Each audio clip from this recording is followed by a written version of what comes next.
ሰላም ጤና ይስጥልን ተመልካቾቻችን ከአንከር ሚዲያ ዝግጅት ክፍል ያክብሮ ሰላምታችንን እናቀርባለን። በወቅታዊ አገሪው ሁኔታ በአጠቃላይ በአማራ ክልል እየተካሄደ ስላለው የሉና ተጋድሎ የአማራ ፋኖ ብሔራዊ ንቅናቄ የህዝብ ግንኙነት ክፍል ኃላፊ አርበኛ አስረስ ማረዳምጤ መስመር ላይ አግኝቻለሁ። በጣም አመሰግናለሁ አርበኛ አስረስ ማረዳምጤ። እንደው በቀጥታ ወደ ጎንደር ላመራ ነው። ጎንደር ላይ ያለውን ተጋድሎ በተመለከተ ነው። ምንድነው ጎንደር ያለው አጠቃላይ እንቅስቃሴው? የሚባሉ ብዙ ነገሮች አሉ። መከላከያው ለቆ ወጣ ወይስ የፋኖ ኃይሎች የአብይ አህመድ ጦርን እየመታ ከተሞችን ተቆጣጠረ? ብዙ ነገሮች እየሰማን ያለን ነው። እስቲ ጠቅለል ባለ መልኩ ጎንደር ምንድነው ያለው? አመሰግናለሁ መሳይ።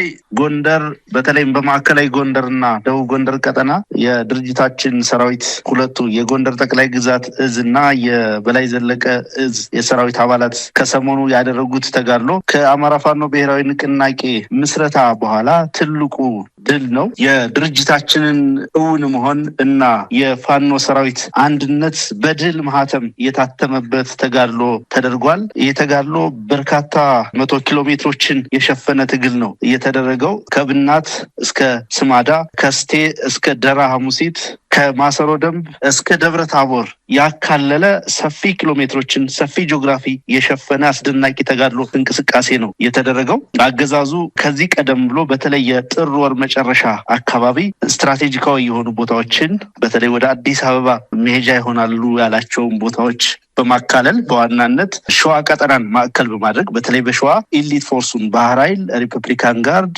አየር ወለድ ኮማንዶና ሌሎች የተለዩ ወይም ኢሊት የሆኑ ዩኒቶችን ተጠቅሞ ሸዋ ላይ ከፍተኛ ወረራ ሲያደርግ ነበረ። የሸዋ አዋሳኝ የሆኑ ቦታዎችን ደቡብ ወሎ ወግዴ አካባቢ፣ በምስራቅ ጎጃም ሸበል ብርንታ እና ነብሴ ሳር ምድር አካባቢ በአጠቃላይ አራቱ ክፍላት ሀገራት የሚገናኙበትን የአባይ ሸለቆ ማዕከል በማድረግ ከፍተኛ ወታደራዊ እንቅስቃሴ አድርጎ ነበር። በዚህ ቀጠና በሸዋ በደቡብ ወሎ እና በምስራቅ ጎጃም የአባይ ሸለቆ አዋሳኝ ቀጠናዎች ጠላት ያደረጋቸው እንቅስቃሴዎች በከፍተኛ ጽናትና ብርታት በጀግኖቹ የሸዋ ጠቅላይ ግዛት እዝ ሰራዊትና ያሳምነው ሰራዊት አባላት እንዲሁም በወሎ የሚኒሊክ እዝ በምስራቅ ጎጃም ደግሞ የቴዎድሮስ እዝ የሰራዊት አባላት በከፍተኛ ሁኔታ ከተመከተ በኋላ ጎንደር ላይ ሙሉ እንቅስቃሴያችንን ወደ መልሶ ማጥቃት በመለወጥ አስደናቂ ጀብዱ ተፈጽሟል።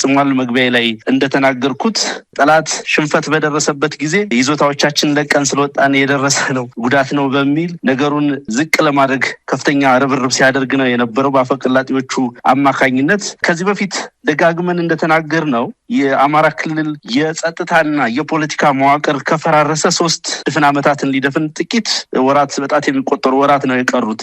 እስካሁን ድረስ ላለፉት 30 ምናምን ወራት ክልሉን እያስተዳደረ ያለው በመከላከያ ሰራዊት ስም ክልሉን የወረረው አርመኔ ሰራዊት ነው። የሚያስተዳድሩትም ጀነራሎቹ ናቸው። እስካሁን ድረስ በአስቸኳይ ጊዜ አዋጅ ወይም በኮማንድ ፖስት አስተዳደር ስር ነው ህዝቡ ያለው። ይህ ሲደረግ ደግሞ ለረጅም ጊዜ መሰረተ ልማቶችን፣ መንገዶችን፣ ስልክ፣ መብራት እና ሌሎች መሰረታዊ አገልግሎቶችን በመዝጋት ጭምር የተደረገ ወረራ መሆኑ ይታወቃል። በእርግጥም የሆነን ቀጠና መከላከያ ሲለቅ ፋኖ የሚቆጣጠረው ከሆነ ከዚህ በፊት እንደተናገር ነው ያለው ወታደራዊ አገዛዝ ነው ያለው የመከላከያ አገዛዝ ነው የሚለውን በሌላ መንገድ ጠላት እያመነ የአገዛዙ የፕሮፓጋንዳ አውትሌቶችም በሚገባ እያረጋገጡ መሆኑ ይታወቃል።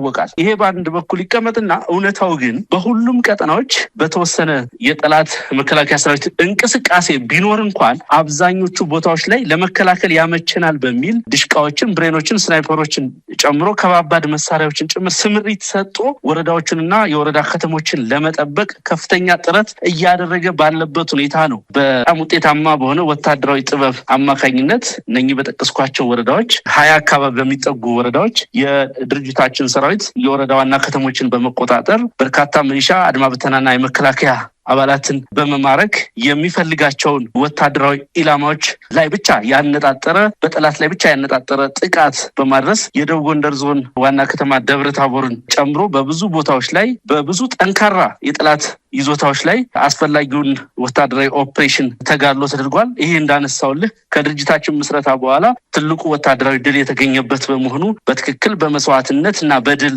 የታጀበ እንዲሆን አንድነታችንም እውን መሆኑን በቀጠናው ይንቀሳቀሱ የነበሩ የሁለቱ የቀድሞ ድርጅቶቻችን ሁለቱ እዞች ሰራዊት ያለምንም ኮሽታ በአንድነት መስዋዕትነት በመክፈል በጀግንነት ደማቅ ታሪክ የጻፉበት ተጋድሎ ነው የተደረገው። ይሄ አገዛዙን በእጅጉ ያስደነገጠ ያርበደበደ አጠቃላይ ወታደራዊ ስምሪቱን እንዲከልስ መልሶ ደጋግሞ እንዲያስብ ያስቻለ ነው። ላለፉት 2-3 ወራት በተደጋጋሚ የሰራቸውን የፕሮፓጋንዳ ስራዎች እንደ ጨው ያሟሟ እንደ ጉም ያተነነ ወታደራዊ ድል ነው የተገኘው።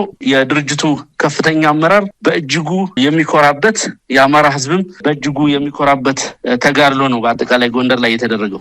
አርበኛ አስረስ እንግዲህ ጎንደር ላይ ያለውን አጠቃላይ ሁኔታ ምናልባት በርካታ ወረዳዎች በቁጥጥር ስር ሆነው መዋቅር ሁሉ የመዘርጋት እንቅስቃሴዎች እየተደረጉ ነው ያሉት። የዞኑ ዋና ከተማ የሆነው ደብረ ታቦርን በተመለከተም የተለያዩ መረጃዎች ይወጣሉ። ቁልፍ የሆኑ ቦታዎችን ፋኖች ተቆጣጥረው እንዳለም የሚነገርበት ሁኔታ ነው ያለው። የክልሉ የሰላምና ጸጥታ ቢሮ እንደዚሁም የከተማው አስተዳደርም የደብረ ታቦር ማለት ነው መግለጫዎችን አውጥተዋል። ፋኖች ሰላማዊ ተቋማትን አውድመዋል፣ ትምህርት ቤቶችን ጨምሮ የጤና ተቋማትን እንደዚሁ አጋይተዋል ብለው በፎቶግራፍ የተደገፈ ቅስቀሳም እያደረጉ ነው የሚገኙት። በሌላ በኩል እናንተን መንገድ ጠራጊ ተላላኪ በሚልም የተገለጻችሁበትን መግለጫ ነው ያወጣውና እንደው ከዚህ ጋር በተያያዘ እናንተን ተላላኪ እናንተን የሌሎች ጉዳይ ተሸካሚና አጀንዳ የሌላችሁ አድርጎ የማሳየትም መግለጫ እንደሆነ ነው የተረዳ ነው። እንደው በዚህ ላይ ምን ማለት ይቻላል? የክልሉ አስተዳደር ስሙና ማህተሙ ብቻ የተቀመጠ እንደ ፊኛ አየር ላይ የተንሳፈፈ መሬት ላይ ምንም አይነት መዋቅርና እንቅስቃሴ የሌለው ነው። አጠቃላይ የጦርነቱ ፕሮጀክት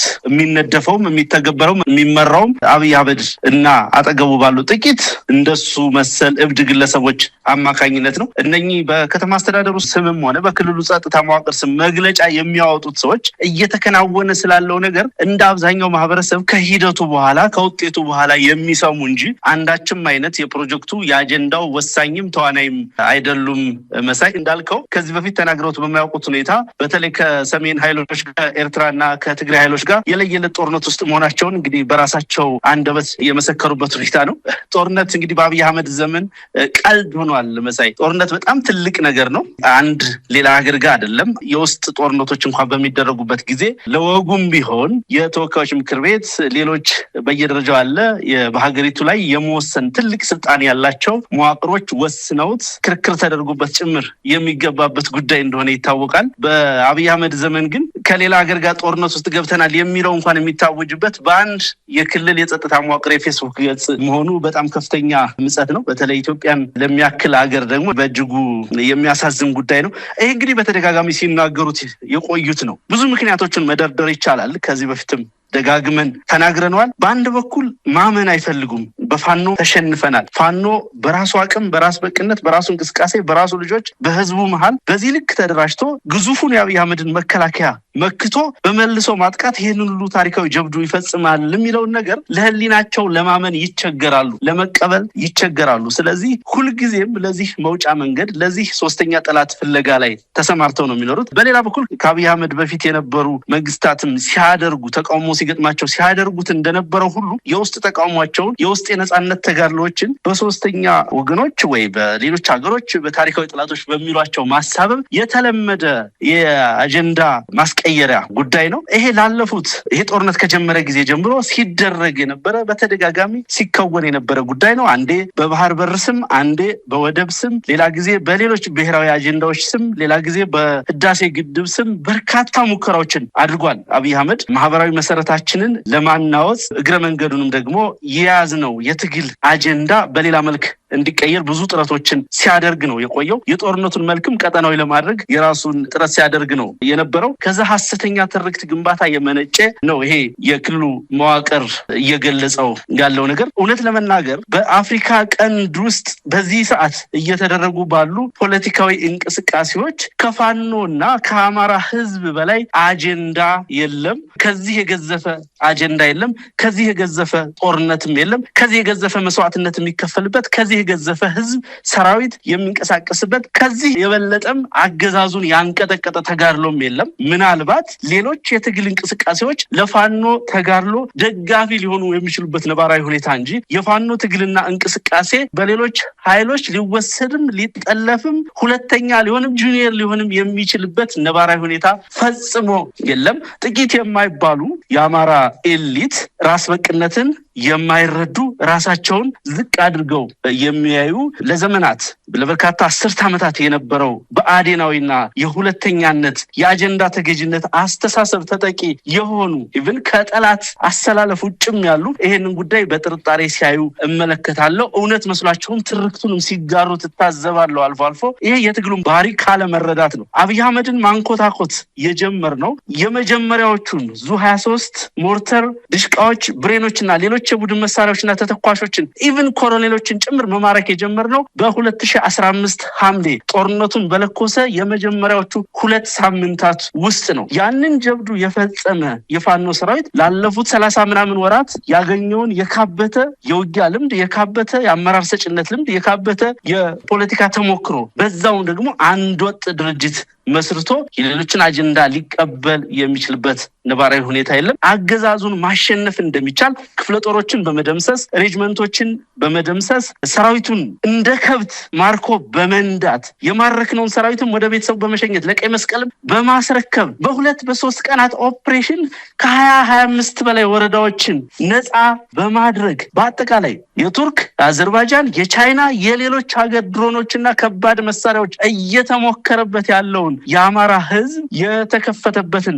ጥቃትና ወረራ በመመከት በተጨባጭ መሬት ላይ ላለፉት 2 ዓመት ከግማሽ በላይ የፈጸምነው ጀብዱ መሆኑ ይታወቃል። በእነኚህ ሁሉ ወታደራዊ ደማቅ ድሎቻችን ውስጥ አንዳችም ድጋፍ ያደረገ ኃይል ፖለቲካ ያቀበለን፣ ሎጂስቲክስ ያቀበለን፣ ሌላ ስምሪት ቴክኒካል ምክር የሰጠን አልነበረም። በነጻነት በራሳችን ኮዝ በህዝባችን መካከል ሆነን ያገኘነው ተጋድሎ ነው፣ ያገኘነው ድል ነው። ይሄ ድላችን አሁንም ይቀጥላል። በአንጻሩ አብይ አህመድ የባህረ ሰላጤው ሀገራት በተለይም የተባበሩት አረብ ኤምሬትን አጀንዳ በመሸከም ስፖንሰር በመደረግ ወታደራዊ ቴክኒካዊ ድጋፍ በማግኘት በጀትም በመደገፍ ጭምር ጀቶችን ጨምሮ ሌሎች የጦር መሳሪያዎችን በውሰትም በግዥም በስጦታም በማምጣት ነው እየተዋጋን ያለው። ስለዚህ ስለ ተላላኪነት ከተነሳ፣ ስለ አጀንዳ መጠለፍ ከተነሳ የተጠለፈው የአብይ አህመድ አጀንዳ ነው። በተጠለፈ አጀንዳ የራሱን ህዝብ እየወጋ ያለው 4 ኪሎ የተቀመጠው ሸማቂ ቡድን ነው። መሳይ አርበኛ አስረስ ምናልባት ወደ ጎንደሩና ሸዋው ተጋድሎ ልመለስና እንደው ተልኳቸው ግባቸው ምንድን ነው? እነዚህ ጦርነቶች በእናንተ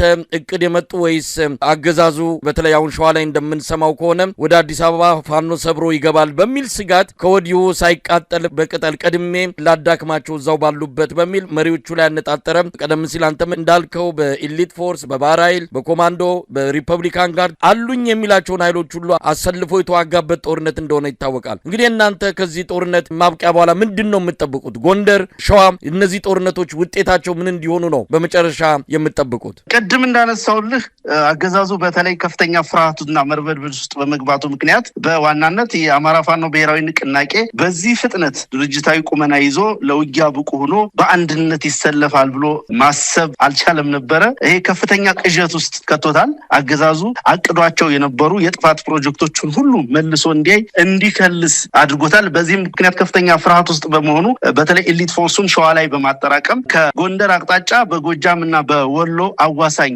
ቦታዎች አባይ ሸለቆን ተከትሎ ወደ አዲስ አበባ የሚወስዱ መንገዶችን ደራ፣ ወግዲ፣ ሸበል በረንታና ሌሎች የተጠቀሱ ቦታዎች አካባቢ ነው ከፍተኛ የኃይል ስምሪት አድርጎ የነበረው። ይሄ በእርግጥም አገዛዙ ፍርሃት ውስጥ መሆኑን በሚገባ የሚያመላክት ነው። በሌላ በኩል ራሱ በፈጠረው የጦርነት ትርክት ከሌሎች የቀጠናው ኃይሎች ጋር የለየለት ጦርነት ውስጥ ገባለው የሚል አንዳንዴ በተዘዋዋሪ አንዳንዴም በይፋ እየተነገረ ያለ በመሆኑ የቀጠናው ኃይሎች ትብብር አድርገው ሙሉ በሙሉ ያስወግዱኛል የሚል ፍርሃት ውስጥ በመሆኑ ያደረጋቸው ናቸው የሰሞኖቹ ተጋድሎች።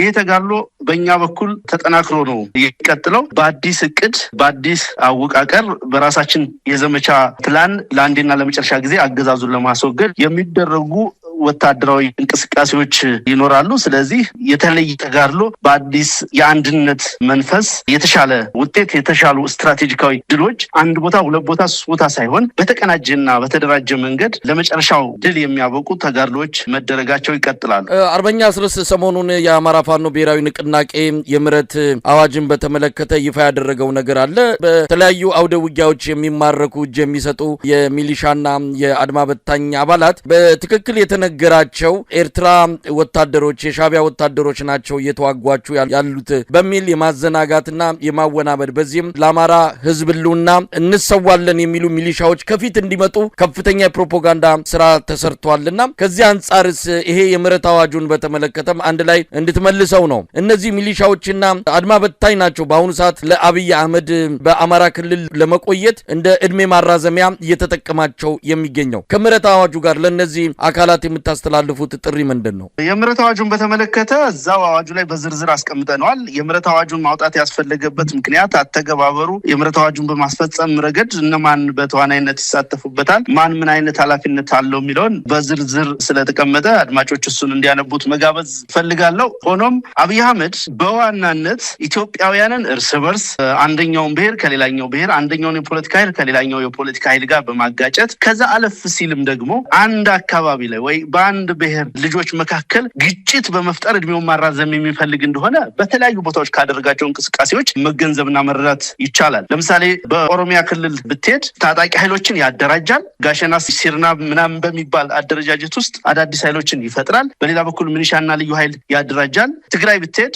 የሰላም ኃይል ወይ ሀራ መሬት የሚባል ኃይል አደራጅቶ ስፖንሰር አድርጎ ከፋኖ ጋር ጭምር አዋግቶታል። እንደገና ወደ አማራ ክልል ሲመጣ ደግሞ በራሱ መንገድ ሌላ የፋኖ ሴክት መፍጠር ስላልቻለ ነባሩን የሚሊሻና የአድማ በተና ስያሜ በመጠቀም ወጣቶችን ከተለያየ ቦታ በማፈስ በማጠራቀም ከፋኖ ጋር እንዲዋጉ እርስ በርስ እንዲዋጉ በማድረግ ነው እድሜውን ማራዘም የሚፈልገው። ስለዚህ ይህንን ታሳቢ በማድረግ ይህ አገዛዝ ለሁሉም አማራ ህልውና አደጋ መሆኑን በመረዳት በተሳሳተ መንገድ በኢኮኖሚ ጥያቄ በሌላም ፖለቲካዊ ምክንያት ይህንን አገዛዝ ተቀላቅለው እየተዋጉን ያሉ ወገኖቻችን አፈሙዛቸውን ወደ ጠላት እንዲያዞሩ እሱም ማድረግ ካልቻሉ ደግሞ አፈሙዛቸውን አስቀምጠው በሰላም ኑሯቸውን እንዲመሩ የፋኖ ኃይል ደግሞ አስደናቂውን ተጋድሎ የበለጠ አቀጣጥሎና በተደራጀ ሁኔታ የአማራን ህዝብ ነጻነትና ማህበራዊ ረፍት እንዲያመጣ የበኩላቸውን በጎ ሚና እንዲጫወቱ ከዚህ በፊትም ተደጋጋሚ ጥሪዎችን ስናደርግን የቆየ ነው። በተደራጀ መንገድ የምህረት አዋጅ ሲታወጅ ኮሚቴ ተቋቁሞ ፎርም ተዘጋጅቶ ለታችኛው መዋቅር ሁሉ መመሪያ ሲሰጥ ግን ይሄ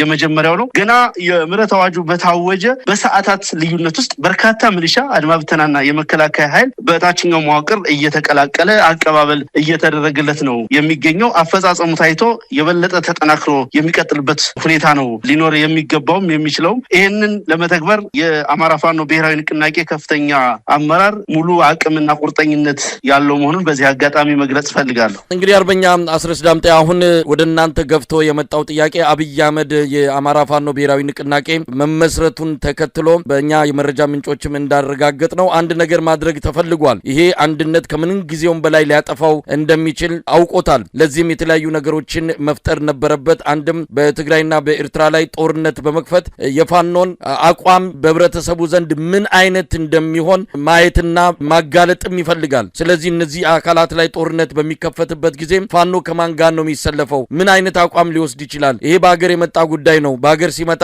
አንድ ላይ አብረን እንቆማለን የሚል ከወዲሁ ብልጽግና ዲጂታል ሰራዊት አማካኝነት እንዲህ አይነት አጀንዳ ቅርጽ ተይዞለት በከፍተኛ ደረጃ ሊደምቅና እንዲጎላ እየተደረገ ነው። እውነት አብይ አህመድ የማይቀር ጦርነት እየመጣ እንዳለ እየሰማን ነው። ወደ ሰሜንም ጦሩን እያጓጓዘ ነው። እንደሚሉትም ከሆነ ከጎንደር የምናስወጣው ለሰሜኑ ጦርነት ነው እያሉ ነው። ፋኖ ምን አይነት አቋም ሊኖረው ይችላል? አብይ አህመድ ከነዚህ አካላት ጋር ጦርነት ቢገጥም ፋኖ አሰላለፉ ምን ሊሆን ይችላል?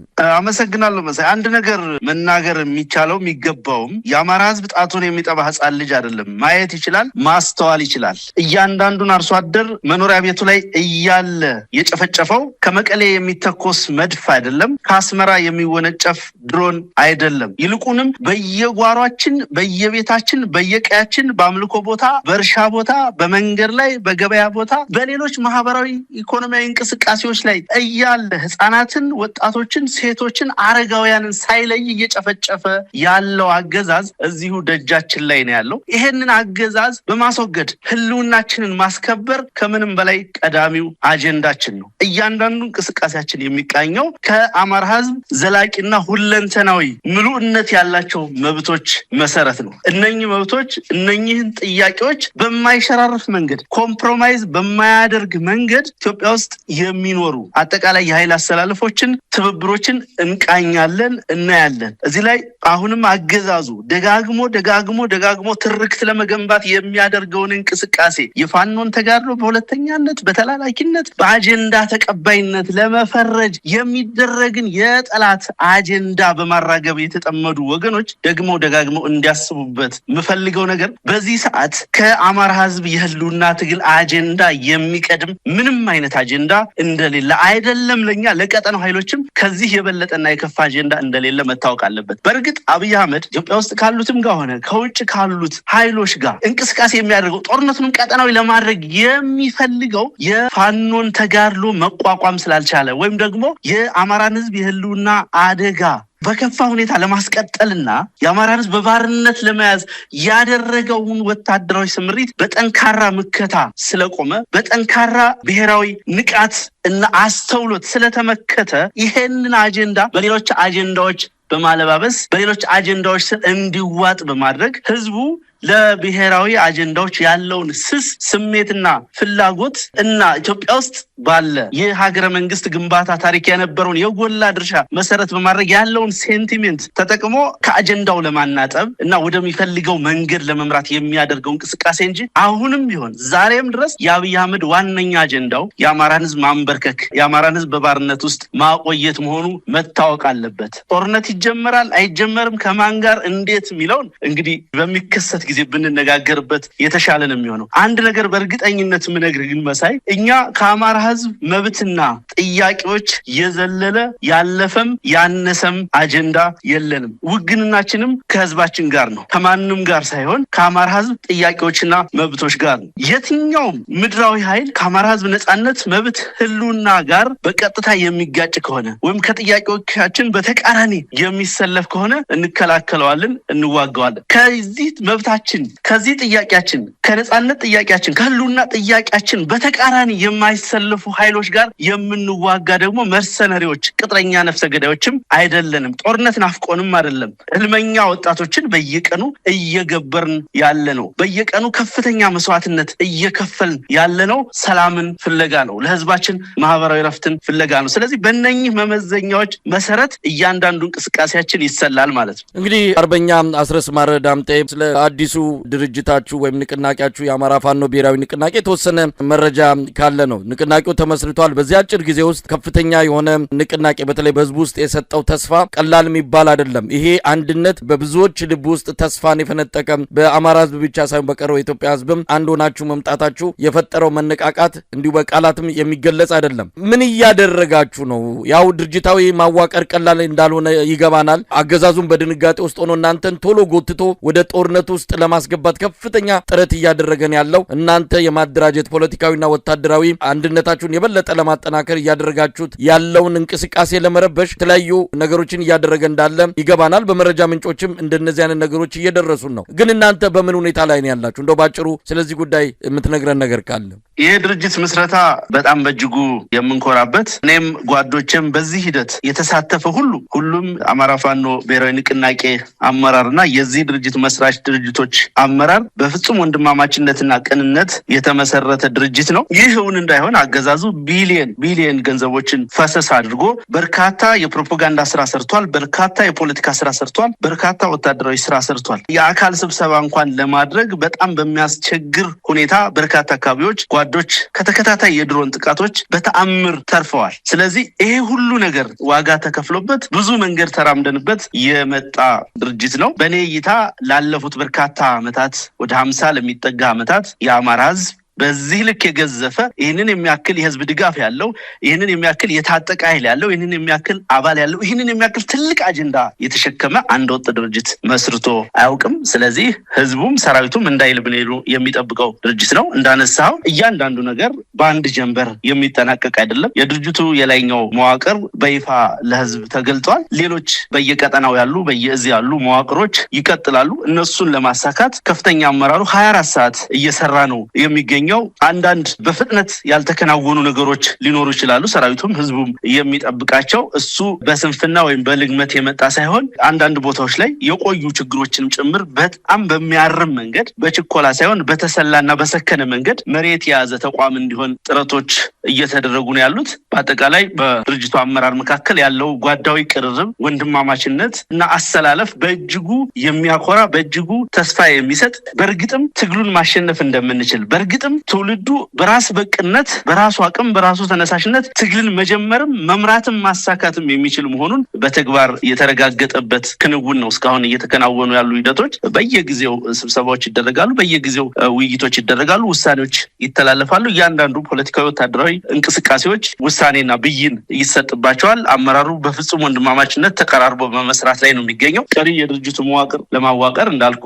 24/7 በመትጋት ላይ ነው የምንገኘው። እንግዲህ አርበኛ አስረስ ማረ ዳምጤ የአማራ ፋኖ ብሔራዊ ንቅናቄ መመስረቱን ተከትሎ አንዳንድ የፖለቲካ ታዛቢዎችን የወታደራዊ ባለሙያዎችን ከፋኖ ትግል ጋር በተያያዘ ያነጋገርናቸው የተለያዩ ምሁራን የሚሉን ነገር በተለይ በአፍሪካው ቀንድ ላይ ያለው አጠቃላይ የኃይል አሰላለፍ ከዚህ አንጻርም በማስላት ፋኖ የገዘፈ ከመምጣቱ በሰራዊትም ቁጥር በአደረጃጀት እንዲሁም በተልእኮ ደረጃ ከሰነቀው ዓላማና ግብ አንጻርም ያንን በማየት እንደው የአፍሪካውን ቀጠና ለማረጋጋት ከፋኖ የበለጠ ኃይል ሊኖር አይችልም በሚልም ትልቅ ተስፋ ሰጥተውታል። አይደለም ለአማራ ህዝብ አይደለም ለኢትዮጵያ በአፍሪካ ቀንድ ደረጃ አረጋጊ ኃይል የማረጋጋት አቅም ያለው በሚልም ተስፋ የተደረገበት እንደሆነ ነው የተረዳ ነው። በዚህ ወደ አፍሪካው ቀንድ ጉዳይ ለመምጣት ነው። ሰሞኑን የሮይተርስን ዘገባ እንደተመለከታችሁ ተስፋ አደርጋለሁ። አብይ አህመድ 4 ግንባሮችን በአገር ውስጥ 3 በጎረቤት ሀገር ደግሞ 1 ግንባር ላይ ተፋጦ ይገኛል። በሱዳን ጉዳይ ላይ እጁን ማስገባቱ በሐሜት ደረጃ በተለያየ የመረጃ ምንጮች ደረጃ ሲገለጽ የነበረው አሁን በይፋ በትልልቅ ዓለም አቀፍ ሚዲያዎች እየተጋለጠ ነው። በተለይም ቤኒሻንጉል ጉሙዝ ክልል የጦር ሰፈር ለአማጺው የሱዳን ቡድን መስጠቱን ተከትሎ ከፍተኛ የሆነ የፖለቲካ ፍጥጫ በአፍሪካው ቀንድ ላይ እየታየ ነው ያለው። የአፍሪካ ህብረትም በሰጠው መግለጫ እጃችሁን ያስገባችሁ በሙሉ ከድርጊታችሁ ተቆጠቡ ብለዋል። የተባበሩት አረብ ኤሚሬትስ በጉዳዩ ላይ ማስተባበያ ሰጥታለች። አብይ አህመድ የሮይተርስን ጋዜጠኞች ከሀገር በማባረር ነው ቁጣውን የገለጸው። የጦር ሰፈር በቤኒሻንጉል ጉሙዝ ክልል ለአማጺው ሰጥቷል አብይ አህመድ። የጦር ሰፈር መስጠት ብቻ ሳይሆን ኢትዮጵያውያን ወታደሮች በአማጺው መለዮ ወታደራዊ ዩኒፎርም ለብሰው እንዲዋጉም ጭምር እያሰለጠነ እንዳለ ነው የሚነገረው። በዝርዝር ወደፊት ሁኔታውን ማጋለጥ ይጠበቃል። እዚህ ጉዳይ ላይ ምን ማለት ይቻላል? እንደው የቀጠናውንም ጉዳይ በተመለከተ አስተያየት እንድሰጥበት በሚል ነው። አመሰግናለሁ። እንግዲህ ኢትዮጵያ በታሪኳ የምትታወቀው በተለይ እነዚህ ከዓለም አቀፍ ከሉዓላዊነት ከዲፕሎማሲ አኳያ የሚተነተኑ 2 መሰረታዊ ነገሮች አሉት። የኮሌክቲቭ ሴኩሪቲ፣ ቴሪቶሪያል ኢንቴግሪቲ ምናምን የሚባሉ ኮንሴፕቶች አሉ። እነኚህን ነገሮች ለዓለም በማስተዋወቅም በመሟገትም ቀዳሚ ሀገር ነች። በተለይ የሁለተኛው የጣሊያን ወረራ ዘመን ሊግ ኦፍ ኔሽን ለመፍረሱ ምክንያት አንዱ የጣሊያን ኢትዮጵያ መውረር በመሆኑ ምክንያት ያን ተከትሎ በነበረ እንቅስቃሴ እንደገና የተባበሩ መንግስታት ድርጅት ሲመሰረት በመስራች ሀገርነትም ሀሳብና ፕሪንሲፕሎችን በማዋጣትም ትልቅ ድርሻ ያላት ሀገር ነች። ከዛ አልፎም የአፍሪካ አንድነት ድርጅትን በመመስረት የአሁኑን የአፍሪካ ህብረት ማለት ነው አፍሪካውያን የጸረ ቅኝ አገዛዝ ተጋድሎ ትልቁን ድርሻ የተወጣች የነጻነት ምልክት የሆነች ሀገር ናት። በዋናነት ኢትዮጵያ የምትታወቅበት የሌሎችን ሀገራት ውስጣዊ ጉዳይ በማወክ በመረበሽ ሳይሆን በሌሎች ሀገሮች የሰላምና የጸጥታ ጉዳይ በመሳተፍ በተለይ በሰላም ማስከበር ሚሽን በመሳተፍ ባህር ማዶ ድረስ በመንቀሳቀስ ነው ትልቁ የኢትዮጵያ ታሪክ። በዚህ የጸረ ቅኝ አገዛዝ ተጋድሎ ውስጥ ለምሳሌ የደቡብ አፍሪካውን እንቅስቃሴ ማስታወስ ትችላለህ። ኔልሰን ማንዴላ አዲስ አበባ ድረስ መጥተው ስልጣን የተሰጣቸው እና በኋላም ደቡብ አፍሪካን ነጻ አውጥተው የመጀመሪያው ከነጻነት በኋላ ፕሬዚዳንት የሆኑ ናቸው። ከዛ በኋላ በዘመነ ደርግም ጭምር ዚምባብዌ ላይ ለነ ሮበርት ሙጋቤ የተደረገው ጸረ ቅኝ አገዛዝ ተጋድሎ ድጋፍ ይታወሳል። በናሚቢያ የተደረገው እንቅስቃሴ ማስታወስ ይቻላል። እነኚህ እንደው ለምሳሌ የሚጠቀሱ ናቸው። በአጠቃላይ ኢትዮጵያ የነጻነት ምልክት ለአፍሪካውያን ሀገር እንዲሆኑ ሉዓላዊነታቸው እንዲከበር አስተዋጽኦ ያበረከተች ቴክኒካል ድጋፍ ያደረገች የታሪክ ምልክትም የሆነች ሀገር ናት። በአብይ አህመድ እንግዲህ ይሄ ውስጣዊ ችግሯም እያለ የውስጥ ቀውሶችም እያሉ ጭምር ማለት ነው። በዘመን አብይ አህመድ ግን ከዚህ በተቃራኒ በአፍሪካ ቀንድ ሀገራት የአፍራሽነት ሚና በመጫወት የኢትዮጵያን የአንከር ስቴትነት የአውራ መንግስትነት ሚና በእጅጉ ያኮሰሰ እንቅስቃሴ ነው አብይ አህመድ እያደረገ ያለው። ሶማሊያ ጋር ምን እንዳደረገ ይታወቃል። ከሌሎች ሀገሮች ጋር ምን እንዳደረገ ይታወቃል። ደቡብ ሱዳን ምን እንዳደረገ ይታወቃል። ከሰሜን ሱዳን ጋር ያለው እንቅስቃሴ ይታወቃል። በሁሉም ቦታዎች ላይ በውስጥ ጉዳያቸው ጣልቃ በመግባት ጭምር የሀገርን ታሪክ የሀገርን ዲፕሎማሲ ግንኙነት በእጅጉ የሚያኮሰስ ተግባር እየፈጸመ ያለ ግለሰብ ነው። በጣም በሚገርም ሁኔታ ዩናይትድ አረብ ኤምሬት የተባበሩት አረብ ኤምሬት በበርካታ የአፍሪካ ሀገራት በቻድ፣ በሊቢያ፣ በሶማሊያ፣ በሱዳን እና በሌሎችም ሀገራት ድጋፍ የምታደርገው ከመንግስት በተቃራኒ ለተሰለፉ ኃይሎች ለተሰለፉ ሸማቂዎች ነው። እንግዲህ ምክንያቱን መተንተን ይቻል ይሆናል። ኢትዮጵያ ውስጥ ደግሞ ከዚህ በተቃራኒ መንግስት ነኝ ለሚለው አካል ነው ድጋፍ እያደረገች ያለው። ስለዚህ የሌሎች አጀንዳ የተባበሩት አረብ ኤምሬትን አጀንዳ ለማስፈጸም ነው አብይ አህመድ ቀጠናውን እያመሰና እያተራመሰ የሚገኘው። እንዳነሳሁት ከጦርነቱ ውጪ ለአንድም ቀን ውሎ ማደር የማይችል አገዛዝ በመሆኑ ምክንያት ይህንን አጠናክሮ ቀጥሎበታል። በአንድ በኩል የውስጥ ጉዳዩን ወደ ውጭ ለማሻገር የውስጥ አጀንዳውን በውጭ አጀንዳዎችና በብሔራዊ አጀንዳዎች በሚመስሉ መንገድ እንዲዋጡ ለማድረግ የሚያደርገው እንቅስቃሴ ነው። በሌላ በኩል ደግሞ በቅጥረኝነት የሚያደርገው እንቅስቃሴ ነው። እንዳልከው የአፍሪካ ህብረትን በዛ ልክ መግለጫ አውጥቶ ከሆነ መልካም ጅምር ነው። በአጠቃላይ የአፍሪካ ቀንድ ሰላም እንዲሆን የሚፈልግ የትኛውም የፖለቲካ ተዋናይ ምዕራባውያንም ሆኑ ሌላው የምስራቁ ኃይል አብይ አህመድን ማስወገድ ሁነኛና ብቸኛ መፍትሄ መሆኑን ማወቅም ማረጋገጥም ይገባዋል። ስለዚህ የአማራ ትግልም ከዚህ ቅኝት አንጻር ጭምር መታየት አለበት። ተነጥሎ በዚህ የግሎባላይዜሽን ዘመን ተነጥለ ብቻ የምታደርገው ነገር ስለሌለ በቀጠናው ያሉ ኃይሎች ትብብር አድርገው አገዛዙን እንዲያስወግዱ ዲፕሎማሲያዊ ድጋፍም ለተጋድሏችን እንዲያደርጉ አቅሙና ተሰጥኦ አጋጣሚና እድሉ ያላቸው ወገኖች ሁሉ በዚህ ጉዳይ ላይ ሊሰሩበት ይገባል። ሊትሬቸሮች ሊጻፉ ይገባል። አርቲክሎች ሊጻፉ ይገባል። የሚዲያዎችን በር ማንኳኳት ያስፈልጋል። የዲፕሎማቶችን በር ማንኳኳት ያስፈልጋል። በርካታ የዲፕሎማሲ ዱላዎች ሊያርፉበት የሚገባ አምባገነናዊ አገዛዝ ነው። ከውስጥ አልፎ የቀጠናውን ህዝብ ውሎ የማደር በሰላም የመኖር እጣ ፋንታ ጭምር ያወከ አገዛዝ ስለሆነ በብርቱ ልንታገለው እንደሚገባ ነው ማሳሰብ የምፈልገው። ምናልባት አስረስ ይሄ ቀጠናዊ ቀውስ አይቀሬ ነው። አብይ አህመድ ያው የሚታወቅ ነው። ይህንን ከማድረግ ወደኋላ እንደማይል ከሚያደርጋቸው እንቅስቃሴዎች መረዳት ይቻላል። ኢትዮጵያ ውስጥ በኦሮሚያ ክልል፣ በአማራ ክልል፣ በትግራይ እንግዲህ ከኤርትራም ከመጣ ብዙ ግንባሮች ላይ ጦሩን እያሰለፈ ህዝብ እያስጨረሰ ያለበት ሁኔታ አሁን በቀጠናው ደግሞ እንዲህ አይነት የሰው ሀገር ቀውስ ማማሰል ውስጥ መግባቱ ነገ ከነገ ወዲያ በእናንተ ትግል ላይ የሚፈጥረው ተጽዕኖ ይኖራል ወይ? ቀጠናው በአጠቃላይ ወደ ቀውስ የሚገባ ከሆነ ያለው አማራጭ ምን ሊሆን ይችላል? አብይ አህመድን ከማስወገድ ወደኋላ የምትሉበት ሁኔታ ሊፈጠር ይችላል? ምናልባት ይህ ቀጠናዊ ቀውስ ቢፈጠር በፍጹም አይፈጠርም። እንዳልኩ የአብይ አህመድ የጋራ ጠላት መሆኑን የበለጠ የሚረጋግጥበት ሁኔታ ነው የሚሆነው። የአብይ የቀውስ የሽብርና የአረመኔያዊ ተግባራት መሳሪያዎቹ በሰው ኃይልም በሎጂስቲክም በገንዘብም በማንኛውም በመዘኛ የበለጠ እየተበተኑ የሚሄዱበት የበለጠ አቅሙ እየተዳከመ የሚሄድበት ነባራዊ ሁኔታ ስለሚፈጠር ያንን መልካም አጋጣሚ በመጠቀም አገዛዙን ሙሉ በሙሉ በማስወገድ በምትኩ ሰላማዊና ዲሞክራሲያዊ የሆነ መንግስት በማዋለድ ለቀጠናውም ሰላም ለኢትዮጵያውያንም ማህበራዊ ረፍት የሚበጅ ስርዓተ መንግስት ለመፍጠር አመቺ ሁኔታ ሊፈጠር ይችላል ብዬ ነው የማምነው። በመጨረሻ ትግላችሁ ደጋፊዎች በአጠቃላይ ይሄ አንድነት ከመጣ በኋላ በአንድም ይሁን በሌላ ሁሉም እየተሰባሰበ ነው። አሁን በውጭ ሀገራትም ያለው የፋኖ ትግል ደጋፊ እንደዚህ በልዩነት ውስጥ እያየነው አይደለም፣ ወደ አንድነቱ እየተሰባሰበ ነው። እነዛ የልዩነት ድምጾች እየኮሰመኑ እየጠፉ የመጡ ይመስላሉ። የተለየ ነገር እስካሁን አላየንም። ስለዚህ መልካም ስሜት፣ ጥሩ ስሜት ነው የሚታየው። በዚህ አጋጣሚ መልእክት ካላችሁ። አመሰግናለሁ። ደጋግመን ተናግረናል። በእኛ በኩል የውስጥ ጉዳያችንን መሬት ላይ ያለውን ትግል በጣም ረጅም ጊዜ ወስደን በፈጣሪም እርዳታ በጥበብ ወደ አንድ ቤት ተሰብስበናል፣ ተሸክፈናል። ጉዳያችን ሁሉ የሚታየው በጓዳችን በቤታችን ይሆናል። ይህንን ተከትሎ በውጭም ያለው ኃይል ሌላው የትግሉ ደጋፊም በየሚመስለው በየመልኩ በየደርዙ እንዲህ አይነት መሰባሰቦችን እንዲህ አይነት አንድነቶችን በርትቶ እንዲቀጥልበት አደራ ማለት ትፈልጋለሁ። አንዳንዱ ቦታ ዲክቴት ማድረጉ እናንተ እኛን ዲክቴት አታድርጉን፣ አትምሩን፣ አታዙን ብለን እንደምንቆጣው ሁሉ እኛም በተለይ ዲያስፖራውን ፍጹማዊ በሆነ ዲክቴሽን ለመምራት አስቸጋሪ ስለሚሆን እንደየራሱ ባህሪና ጠባይ እና አጠቃላይ ሁኔታ ራሱን እያደራጀ ነገር ግን ለአንድ ዓላማ በአንድነት እየተሰለፈ ያለፉ ቁርሾችን የቆዩ ቂሞችን ወደ ጎን በመተው ይህንን መሪር መስዋዕትነት እየተከፈለበት ያለውን ተጋድሎ እንድናሳካና የድሉን ጽዋ አብረን እንድናነሳ በጽናት እንድንታገል የግል ስሜታችንን የቡድን ፍላጎቶቻችንን አሸንፈን ለአንድነት በአንድ ላይ እንድንሰለፍ ጥሪ ማድረግ ፈልጋለሁ። አመሰግናለሁ። በጣም ነው ማመሰግነው። አርበኛ አስረስ ማረ ዳምጤ የአማራ ፋኖ ብሔራዊ ንቅናቄ የህዝብ ግንኙነት ክፍል ኃላፊ ለነበረን ቆይታ በአንከር ሚዲያ ታዳሚዎች ስም ከልብ ነው ማመሰግነው። መልካም ቀን። አመሰግናለሁ።